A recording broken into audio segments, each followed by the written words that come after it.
morning, Greene County. Hello. As you recall, last time we met, because I'm sure nobody could have forgotten anything from that riveting presentation that we had a month ago.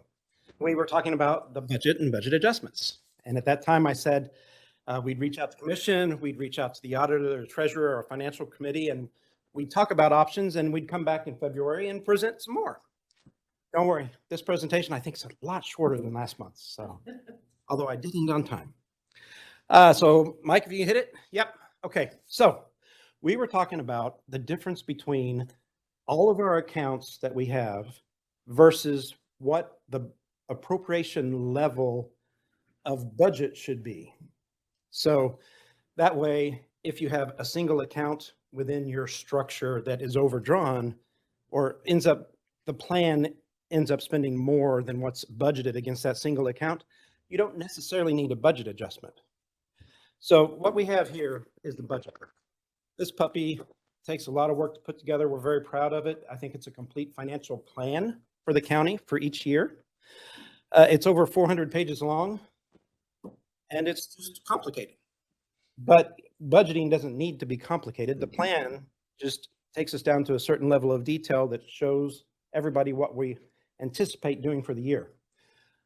Now for the budget, we're working on redoing what's technically the budget, and what we've come up with so far is 5 pages long for the expense side of it. So this 400 plus pages gets boiled down to probably 5 pages for expenses and maybe 2 pages for revenue, 7 pages. So what we want to present, and I'd like to thank Crystal from Highway. Highway got together and they reviewed the presentation and they sent me comments. Justin Hill sent me comments, and Kylie from Court sent me comments. So I'd like to thank those individuals for going back, looking at the presentation, giving us feedback. That we took that feedback into consideration. I shared it with commission when I presented to commission. I shared it with Cindy and Justin. So your input is valued. That's what this huddle is all about, is getting the wisdom of the crowd and using it.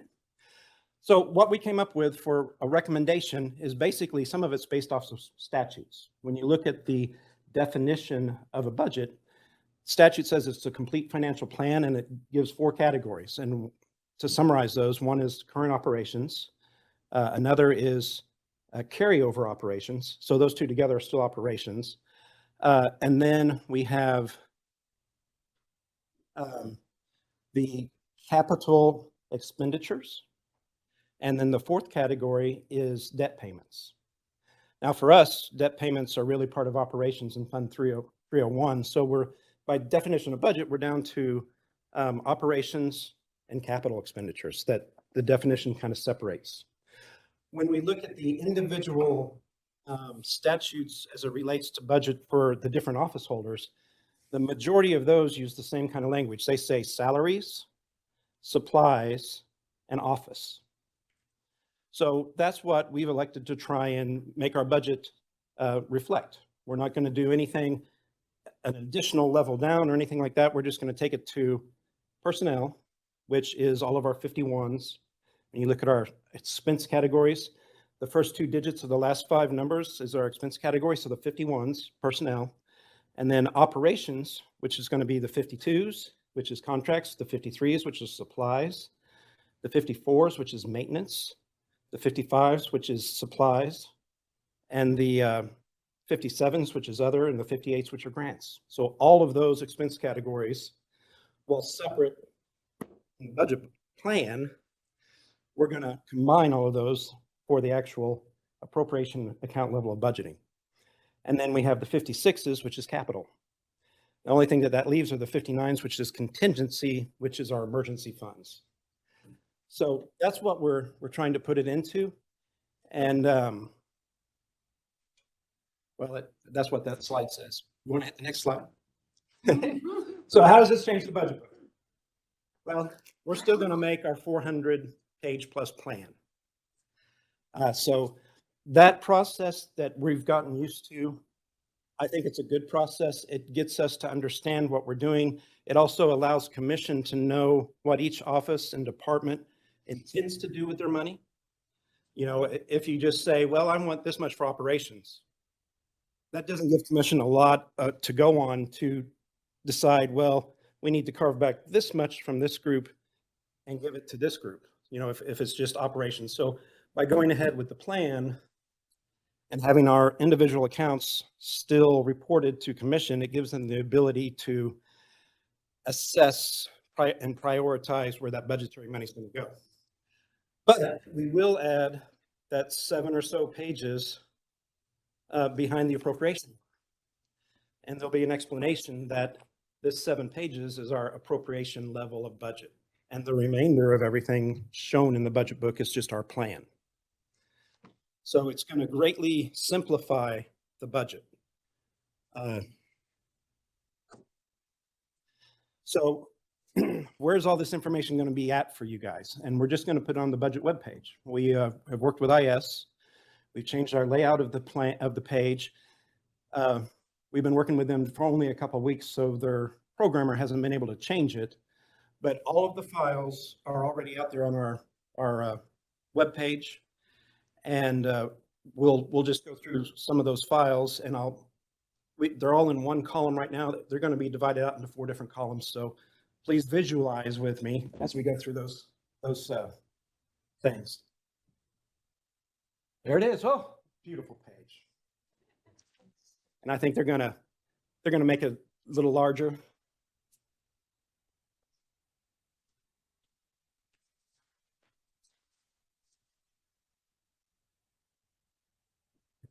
Miracles of modern computing.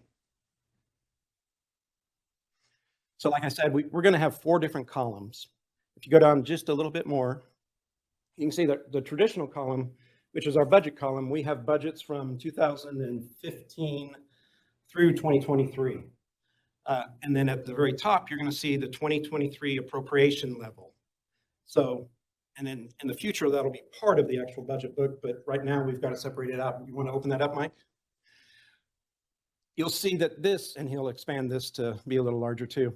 This looks a lot like the budget book itself, and it's in the same order that you have things in the budget book. So it's by office holder within fund. So we've got all of the 101s first, and then we go by office holder, commission, or the 31st Circuit. And so when you look up at the top there, you've got the, what we're saying is courts juvenile. That's actually the 31st Circuit court order for GR1. And we've broken it down into personnel, operations, capital, and the total. So that's for 101.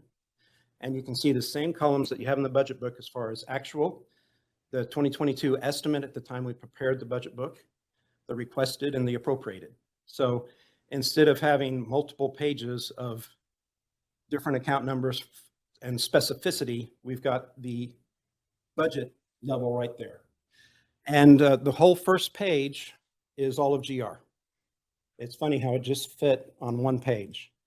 And yeah, if you're looking for your department isn't part of this. It's commission's budget. So commission is broken out into personnel, operations, and capital, just like every other office holder or the circuit courts. And so then if we go to the second page, you'll see all the other funds in there. So road and bridge assessment, real property improvement, 911 emergency, the sewer fund, LEST. And then we get through those, and as in the same order of the budget book, the very next page, at the top, we have the discretionary funds. And the same way we have a comment about discretionary funds in the appropriation order, we have that same thing repeated here, that these are just listed for informational purposes. But if you're wanting to see your discretionary fund in that same way that we show the budget commission budgeted funds, we've got that here also. And so that's the appropriation level of accounts. It's so much simpler than it used to be. So what does that mean for us?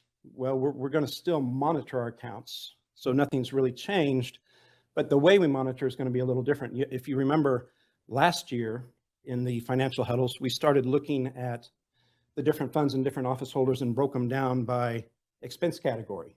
Well, that's actually a little bit more than what we need to do now. So we've made a new monitoring tool, but before we get to that, I got Mike, he clicked on it. It didn't open though. Let's just work our way up through the files that we have here. So we've got the appropriation level, and then we have the forms for the budget adjustment and emergency procurement. And there's actually going to be 4 columns. And so in the far 4th column at the bottom of that, we'll have these forms.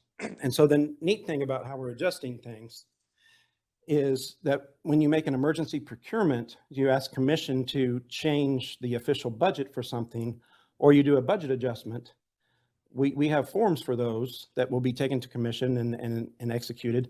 Once we have an executed form, we'll make an adjustment in our worksheet, and the budget will be adjusted for that. So as you're going through with Eden every year, we were never seeing those adjustments happening. Well, now we're going to build this monitoring model and put it out there.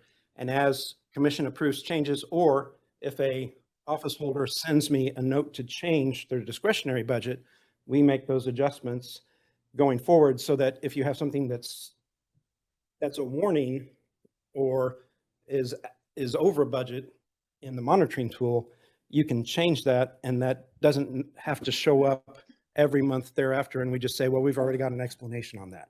It gets corrected. So that's what those 2 forms are used for.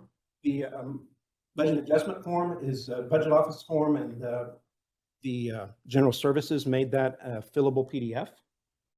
And then the emergency procurement form is actually a purchasing department form, but they've let us put it on this website too, just for ease of use if you want to be able to download it and use it somewhere. So then we have the M's. These M's are actually the monitoring files. And we have one at the very top that we'll use that at the end. But every week, we will put a new monitoring file out there, and we'll keep the history. And so we'll talk about those when we get to the last one. The next thing that we see there is monitoring of vacancy savings. And this is something that we've had on the website, but it basically explains the parameters of our vacancy analysis report. And so that will be at the bottom of the 3rd column. And then above it will be these VA, which is vacancy analysis, with the date of the vacancy analysis forms. Mike, if you want to go ahead and pull up that 218. And so we've been emailing these out to office holder and department heads for well over a year now.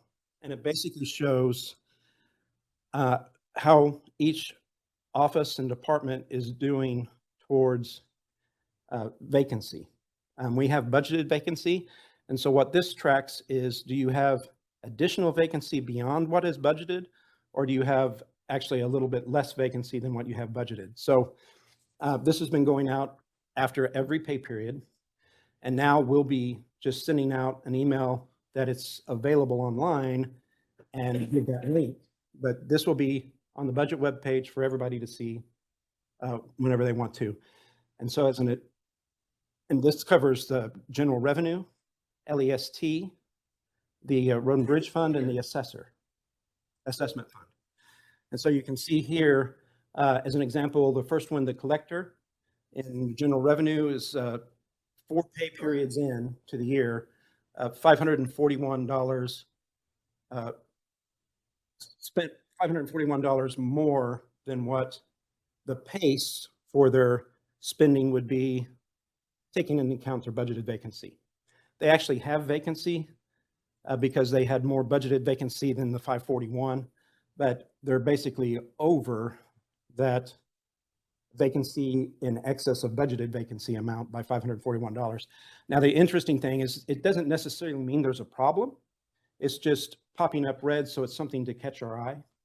But when we look at the collector's office, they start the year in the middle of their tax season. So they're very busy at that time of year. So if there's any time when they're going to be working more than 80 hours a pay period, it's tax season. And they've been fortunate enough to have less vacancy than what they've experienced last year. Last year they had 10 to 11% vacancy over the whole of 2022. We only budgeted 3% vacancy in their budget. But fortunately for them, they've been at a much lower level of vacancy than 10%. So sometimes we're going to see departments have red, and that's maybe just kind of a turnaround in their luck, and that they have less vacancy happening, and we'll end up adjusting that in our next year when we put the next budget together. So it's not necessarily a problem when you see a small red number. It could mean there's some positive things going on in that office. Dan Patterson always likes to point out that vacancy is a problem for the county. It costs more to hire, costs more to train, and constantly hire and train people than it does to have a solid operating staff that's here day in and day out that we can all appreciate their knowledge and their dedication to their jobs. So that's kind of the vacancy report. Mike, we want to go back. And next month, when we have our financial huddle, we'll actually start getting into, again, the explanations, asking for explanations, and getting reasons from office holders and department heads or their people that they asked to come here to talk about their numbers. But we're just kind of going through the tools this morning.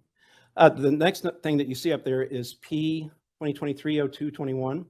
And this actually stands for projects. We're going to have in the fourth column a little header that says projects. And so this is just informational. And it basically, this is something Tina is going to prepare probably on a monthly basis. And she's just going to update the various projects that budget monitors the numbers for. So you can see the overall budget, how much that we've spent, paid invoices, and then the commitments that are out there, and then the remaining balance. So just so that you can see where we are in a numbers way with all the various projects that are being monitored throughout the county. And so it's just for informational purposes, but we're going to update it at least monthly, and that page will be out there. Mike, you want to hit the next one? The next one is ST, sales tax. Every month I put together a sales tax memo, and I email it out to a lot of different people, mainly department heads and office holders, and then anybody else who's asked to see it. But I do that monthly, and so we will update that monthly to where the most current one is always out there. But it basically gives you an indication of how we're doing on our major revenue and how we feel about our major revenue. It's great reading. I recommend it for everyone. I put it together, so it's got to be good. We want to hit the next one. And so I think this takes us to our last category, which is budget monitoring, which is really the key thing for the financial huddles. One of the main purposes of the huddle is to make sure that we know where we are with our numbers and that we discover where we are early enough to where if we need to right that ship, change the direction of it, we have time to do so. So we have 3 different sections. This is a 12-page memo that we're going to put out there every week. Don't worry about it. It only takes us 6 minutes to download it, punch it through, and load it to the web page. I did it this morning. So I know you're probably worried about, Jeff, you're going to put that out there weekly? That's so much work, but it's okay. We're good. So what this includes, it's an adjusted budget. So it's the beginning of the year budget, and then we have the changes that happen from the emergency procurement form and the budget adjustment form. And then we actually look at not just the invoices that have been paid, but we look at our year-to-date actual actually includes our paid invoices, invoices that are in the system waiting to be paid, purchase orders in the system, and then requisitions in the system. So we're looking at our pre-encumbrances, our encumbrances, and our bills. So that's an interesting way of looking at not only our commitments, but the things we're thinking about committing. And we're comparing that to our budget. Because before, we were just comparing our spending to our budget. We weren't looking into the future. So I think this is a much better tool for us because we can look at those commitments and see how that's compared to our budget so that if we need to change a commitment before a pre-commitment before we commit, we can do that. And so then we have just some highlights that show up on the pages. An orange highlight just means that your spending in that category is ahead of pace. And the way we figure pace is we just look at the year. So the day of the year. So I did the download today, which is February 28th. If you take February 28th, it's 53 days into the year? We'll see soon enough. I think it's 53 days into the year. And it just looks at 53 days into the year compared to 365 on your budget. And it says, well, we're 16% through the year. how is your commitments to your budget percentage wide? And so an orange isn't a problem at all. There's usually very good explanations for an orange. Like if we're talking about capital, a lot of times you get capital approved, you want to immediately order that capital item so that it takes time to come in, you can have it in the year. And so for the most part, I would hope that a lot of our capital expenditures we're going to be orange on, because it means that we're moving and getting things working through the system to get that capital put in place. Other things, operations, if you have an orange number there and it's showing that you're 50% through your budget for operations and you're only 16% of the year, then you got to wonder, okay, what's going on? Even more so with personnel, because if we pay 50% of our budget through the first 2 months of the year, how are we going to keep our employees later in the year? The red is actually the thing that's supposed to really grab your eye, and that's just showing that you're over budget, currently over budget with your commitments and your pre-commitments compared to what the budgeted item was. And so if it's a commission fund, then that would mean you need to figure out why, and then go to commission and ask for a budget adjustment to get yourself to where you're no longer over budget. Or if it's a discretionary fund, you just need to look at it and send the budget office an email saying that you'd like to add more money to a category. We'll make sure that money's available, and we'll do that for you.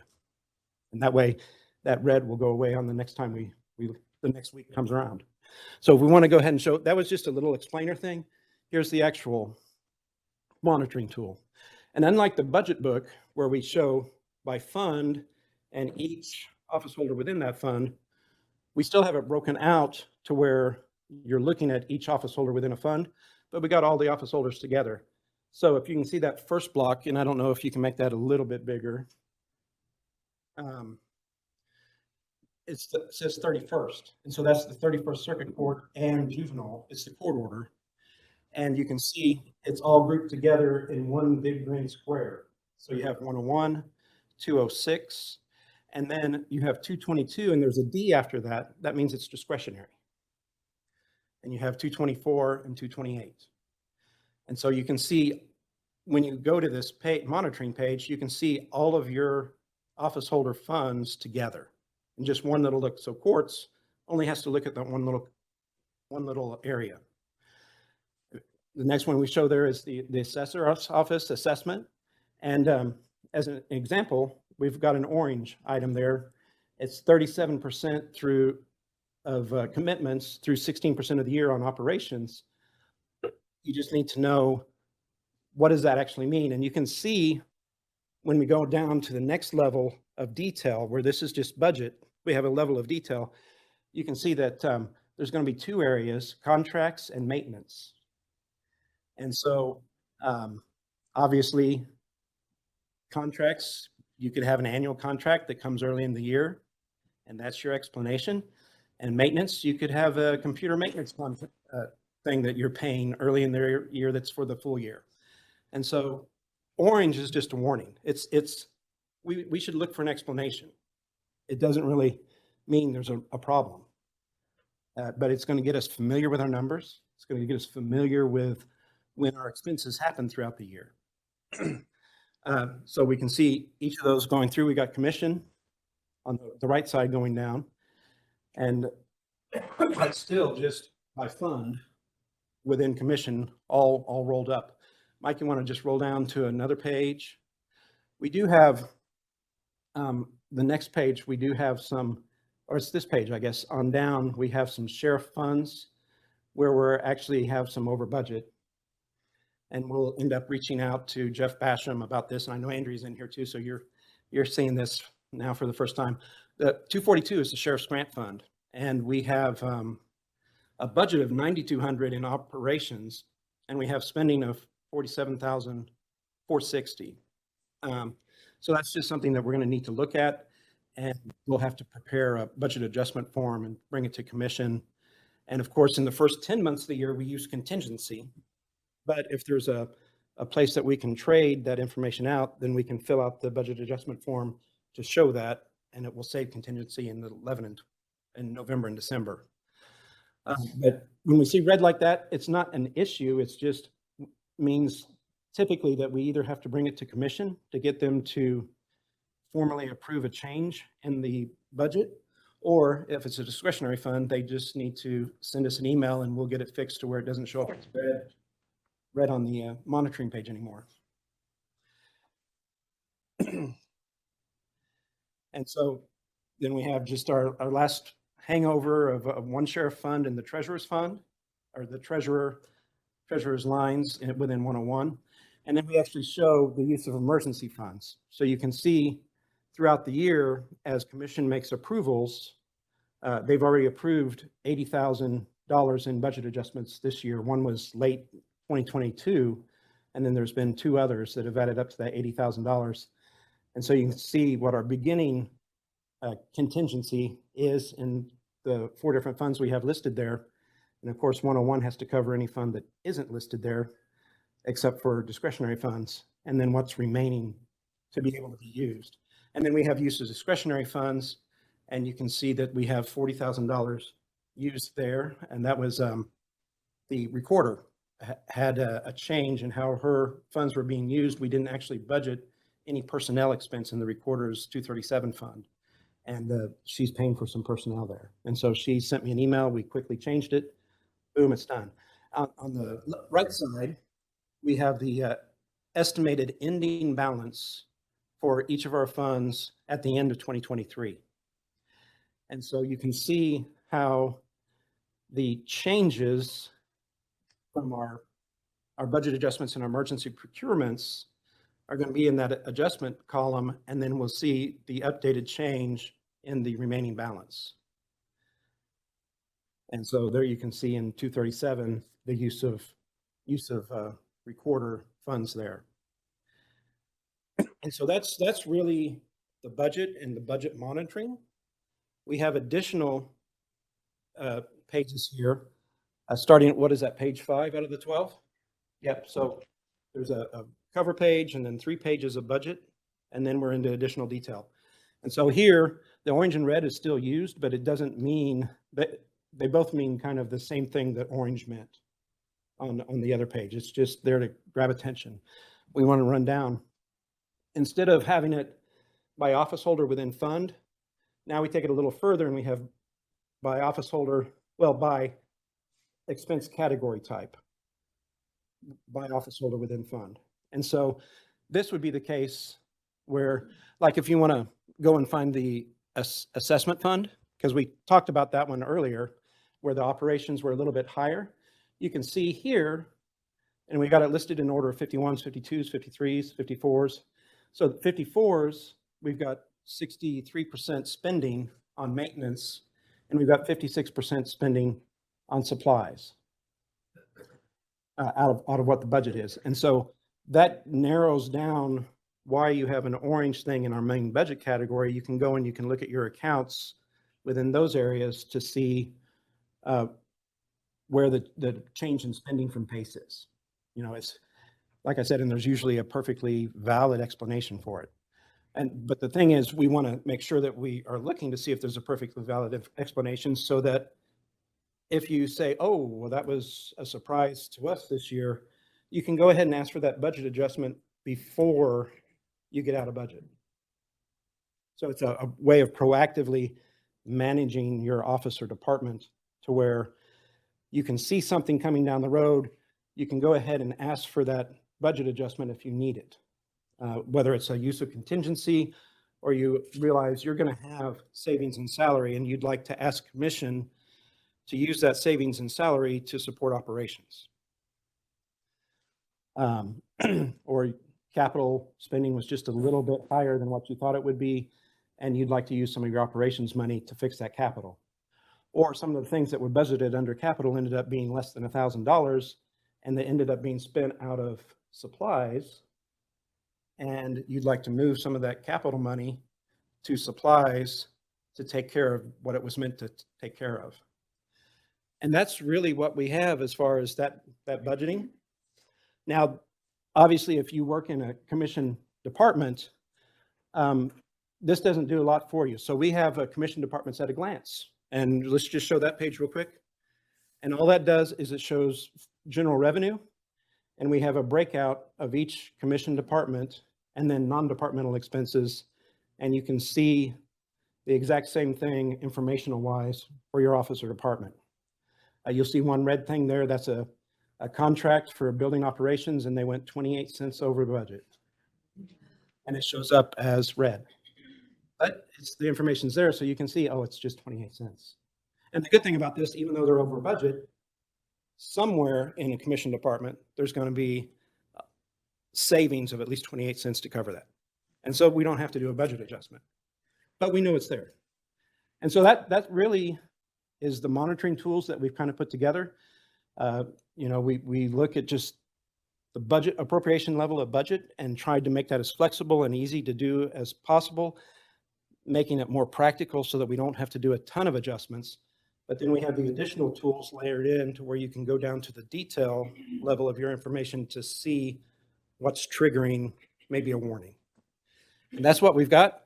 I think we ended up right on time, just like last month. So I lied. I didn't do it faster. I apologize. But I know there's probably some questions, but I just encourage you to go out to the budget website, play with these numbers, look at this stuff. This information is completely available. We're being as transparent as possible.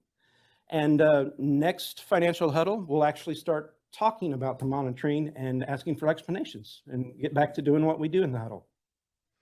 Thank you all.